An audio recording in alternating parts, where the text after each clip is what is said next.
Hello friends, स्वागत है आपका अगस्त्य क्लासेस में। मैं शालू रानी। हम विद्युत धारा पढ़ रहे थे, उसमें कुछ और पॉइंट है, इनको देखते हैं आज। मापन यंत्र मतलब विद्युत धारा को हम किससे मापते हैं? तो विद्युत धारा को हम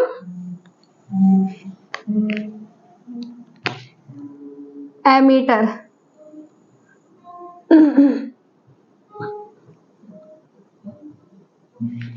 विद्युत धारा को हम एमीटर से नापते हैं। वो एक बॉक्स सा होता है, उसको अगर हम परिपथ में जोड़ देते हैं तो उससे हम पता लगा सकते हैं कि कितनी धारा प्रवाहित हो रही है, कितने वोल्ट की। जैसे इस तरह का एक बॉक्स होता है, इसमें दो वायर निकली रहती है, एक इधर एक इधर। तो इसको हम परिपथ से जोड़ देते हैं और यहाँ पे उसकी फिर रीडिंग आ जाती है इसमें कि कितनी धारा प्रवाहित हो रही है। तो ये मापन यंत्र है एमीटर। और एमीटर जो होता है वो परिपथ में श्रेणी क्रम में जोड़ा जाता है। एमीटर को परिपथ में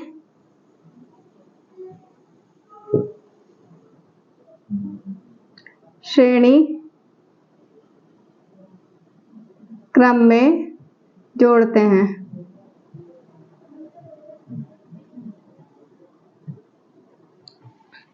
जो एमीटर होता है वो परिपथ में श्रेणी क्रम में जोड़ते हैं। श्रेणी क्रम में वजह से ये एमीटर है,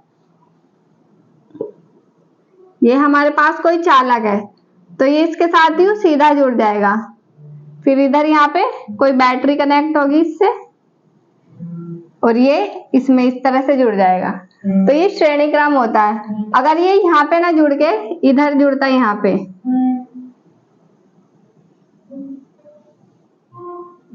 ये यहाँ जुड़ता,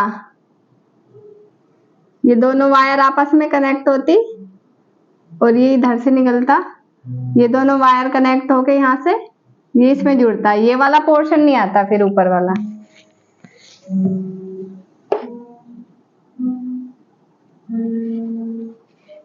ये इस तरह से जुड़ता है, ये चालक और यहाँ पे ये एमीटर। अगर ये इस तरह से जुड़ता तो ये समांतर क्रम होता, पर ये यहाँ पे जुड़ रहा है, ये श्रेणी क्रम है, ये इससे जुड़ जाएगा। तो ये परिपथ में श्रेणी क्रम में जुड़ता है एमीटर।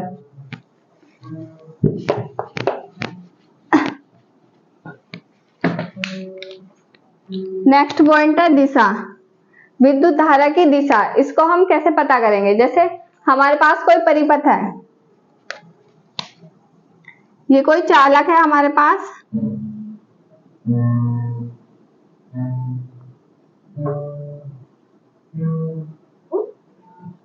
ये कोई चालक है, इसको हमें बैटरी से कनेक्ट कर देते हैं। ये बैटरी से कनेक्ट हो गया। ये जो बड़ा डंडा होता है इधर प्लस होता है और जो छोटा ये माइनस होता है। बैटरी में दो पॉइंट होते हैं, एक तरफ प्लस एक तरफ माइनस, तो ये प्लस और ये माइनस। अब ये चालक है, चालक में इलेक्ट्रॉन होते हैं, इलेक्ट्रॉन गति करते हैं, तो इलेक्ट्रॉन की गति के कारण ही धारा प्रवाहित होती है, विद्युत धारा। तो जो इलेक्ट्रॉन होंगे वो, जैसे इसमें ये इलेक्ट्रॉन है, वे या तो इधर चलेंगे या इधर, दोनों से किसी भी तरफ चल सकते हैं। अब वो किस तरफ चलेंगे? क्योंकि इलेक्ट्रॉन पे नेगेटिव चार्ज होता है और यहाँ पे ये पॉजिटिव चार्ज है, तो ये इधर से आएंगे, यूं इधर पॉजिटिव चार्ज की तरफ चलेंगे, ये इधर की तरफ चलेंगे ना कि इधर। तो ये इलेक्ट्रॉन इधर की तरफ गति करेंगे और जिधर इलेक्ट्रॉन गति करते हैं उसके विपरीत दिशा में विद्युत धारा प्रवाहित होती है। इलेक्ट्रॉन इधर गति कर रहे हैं तो विद्युत धारा इधर प्रवाहित होगी, इधर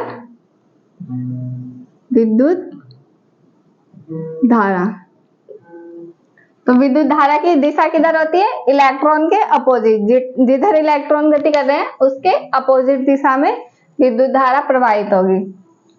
ये इलेक्ट्रॉन है, इलेक्ट्रॉन पे नेगेटिव चार्ज है, ये यहाँ से इधर की तरफ जाएंगे पॉजिटिव चार्ज की तरफ, यहाँ से फिर इधर की तरफ, यूं इधर विद्युत, ये इलेक्ट्रॉन जाते हैं। तो इलेक्ट्रॉन जिधर जा रहे हैं उसके विपरीत दिशा में विद्युत धारा प्रवाहित हो रही है, तो विद्युत धारा इधर की तरफ प्रवाहित होगी।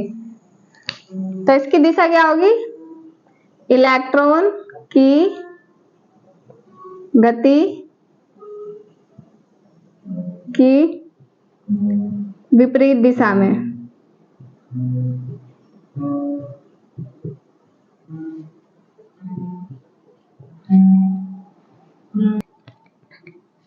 तो इलेक्ट्रॉन की गति की विपरीत दिशा में धारा प्रवाहित हो रही है। और अगर हम बैटरी के संदर्भ में देखें, ये जो बैटरी लगी है इसके अकॉर्डिंग देखें तो विद्युत धारा, ये जो इसका प्लस पॉइंट है इसमें से निकल के इधर माइनस पॉइंट की तरफ जा रही है, क्योंकि इधर की तरफ चल रही है विद्युत धारा, तो प्लस टर्मिनल से निकल के माइनस की तरफ। तो सेल के संदर्भ में लिखे, सेल या बैटरी, बैटरी के संदर्भ में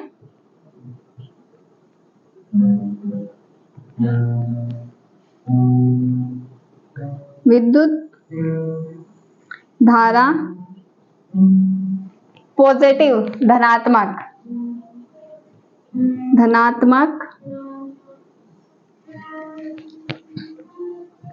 टर्मिनल से निकलकर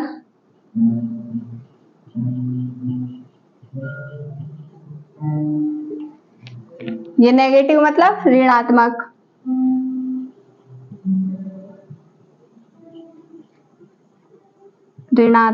टर्मिनल की ओर जाती है।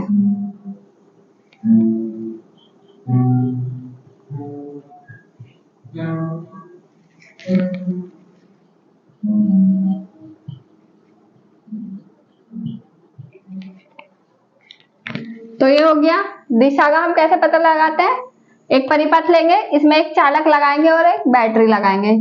चालक में जो इलेक्ट्रॉन गति करेंगे वो पॉजिटिव चार्ज की तरफ गति करेंगे, क्योंकि इलेक्ट्रॉन पे नेगेटिव चार्ज होता है और नेगेटिव पॉजिटिव आपस में जुड़ जाते हैं, तो ये इधर की तरफ गति करेंगे। इलेक्ट्रॉन गति इधर कर रहे हैं, तो विद्युत धारा इसके अपोजिट दिशा में प्रवाहित होगी, इसके उल्टा मतलब इधर की तरफ विद्युत धारा प्रवाहित होगी। तो इलेक्ट्रॉन की गति की विपरीत दिशा में विद्युत धारा प्रवाहित होती है। एक तरह से यहाँ से देख सकते हैं। और दूसरा, अगर हम सेल के संदर्भ में देखें, ये जो बैटरी हमने यहाँ लगाई है इसके संदर्भ में देखें, क्योंकि धारा इधर की तरफ जा रही है, तो इसका जो पॉजिटिव चार्ज है ये धनात्मक, इसकी तरफ से निकल के और ऋणात्मक नेगेटिव चार्ज की तरफ जा रही है। तो सेल या बैटरी के संदर्भ में विद्युत धारा धनात्मक टर्मिनल से निकलकर ऋणात्मक टर्मिनल की ओर जाती है। तो ये इसकी दिशा हम इससे पता लगा सकते हैं कि किधर बह रही है विद्युत धारा। अब हम ये देखते हैं राशि, ये किस प्रकार की राशि है। राशि दो प्रकार की होती है, सदिश और अदिश। तो इसको देखते हैं हम।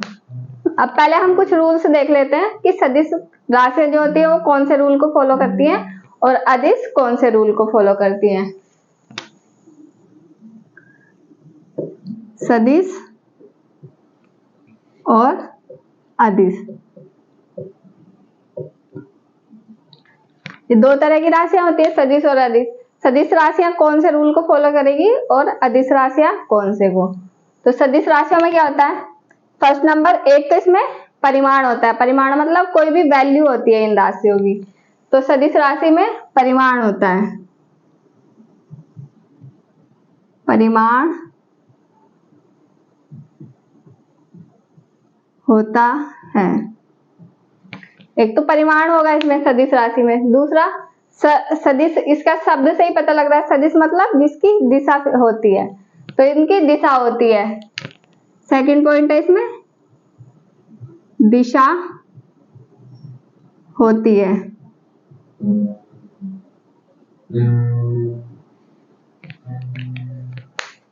फर्स्ट पॉइंट परिमाण होता है उसमें, सेकंड दिशा होती है। जो सदिश राशियां होंगी उसमें परिमाण होगा और दिशा होगी। एक थर्ड और सबसे इंपॉर्टेंट पॉइंट है इसमें, ये जो सदिश राशियां आती है सदिश योग के नियम का पालन करती हैं। सदिश योग के नियम का पालन करती है। अब ये सदिश योग का नियम क्या होता है, ये जो लिखा है यहाँ पे, सदिश योग के नियम का पालन करती है। जो सदिश राशि होगी वो सदिश योग के नियम का पालन करेगी। तो सदिश योग का नियम क्या होता है, जैसे हमारे पास कोई एक बॉक्स है, ये बॉक्स है हमारे पास, इस पे हम कोई बल लगा रहे हैं, जैसे 6 न्यूटन का बल हम इधर की तरफ लगा रहे हैं इसमें, और 6 न्यूटन का बल इसमें इधर लगाना है। 6 इधर की तरफ लग रहा है, 6 इधर की तरफ लग रहा है, तो यहाँ पे बल की वैल्यू कितनी हो जाएगी? 0 हो जाएगी, क्योंकि इधर भी 6 लग रहा है, इधर भी 6 लग रहा है। ये वस्तु वहीं की वहीं रुकी रहेगी, इस पे कोई बल काम नहीं करेगा। तो बल F इक्वल टू 0 हो जाएगा, क्योंकि दोनों बराबर बल है। अगर एक ज्यादा एक कम होता तो उसी तरफ वो गति करने लग जाती वस्तु जिधर की तरफ ज्यादा बल लग रहा है। तो यहाँ पे बल 0 हो जाता है, क्योंकि ये दोनों बराबर बल लग रहे हैं। तो जहाँ पे एक वस्तु पे 2 बल कार्य करते हैं और दोनों बल बराबर है, तो वो एक दूसरे को न्यूट्रल कर देते हैं, उदासीन कर देते हैं। तो यहाँ पे भी 6 न्यूटन है, यहाँ पे भी 6 न्यूटन है, तो ये दोनों बल एक दूसरे को उदासीन कर रहे हैं, तो यहाँ पे बल 0 होगा और ये वस्तु वहीं की वहीं रुकी रहेगी। यही सदिश योग का नियम है कि यदि किसी वस्तु पर 2 बराबर बल विपरीत दिशा में काम करते हैं तो उस वस्तु का जो टोटल बल आएगा वो 0 आएगा और वस्तु वहीं रुकी रहेगी। लेकिन इसमें क्या होता है विद्युत धारा में, जैसे ये एक वायर है, इसमें 20 एम्पियर की विद्युत धारा प्रवाहित हो रही है। ये एक वायर है, इसमें 20 एम्पियर की विद्युत धारा प्रवाहित हो रही है, और इसको हम आगे से 2 पार्ट में डिवाइड कर दें, इधर और इधर, ये 2 पार्ट हो गए। तो यहाँ पे ये 20 थी, ये इधर इधर फिर आधी आधी हो जाएगी, 10 और 10 एम्पियर, 10 एम्पियर, इधर भी 10 एम्पियर गई, इधर भी 10 एम्पियर गई।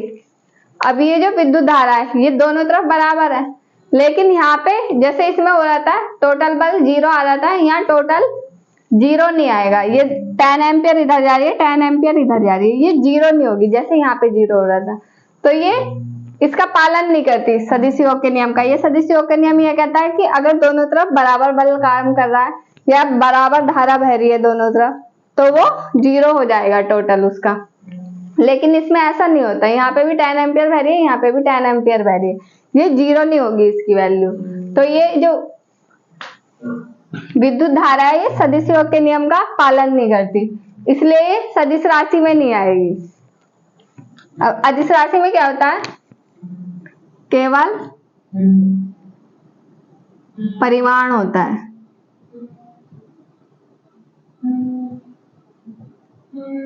अदिश राशि में केवल परिमाण होता है। अब क्योंकि ये सदिश योग के नियम का पालन नहीं कर रही विद्युत धारा, इसलिए ये अदिश राशि में आती है। तो हम यहाँ लिख सकते हैं अतः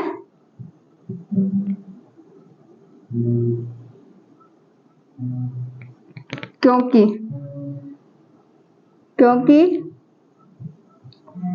विद्युत धारा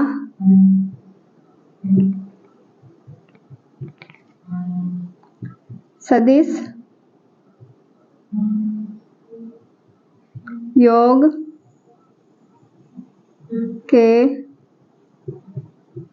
के नियम का पालन नहीं करती, इसलिए यह एक अदिश राशि है।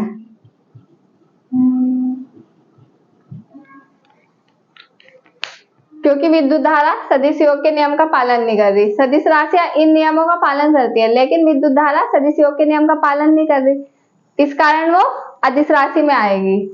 सदिश योग के नियम का पालन नहीं करती, इसलिए यह एक अदिश राशि है। ये दिख रहा है उधर।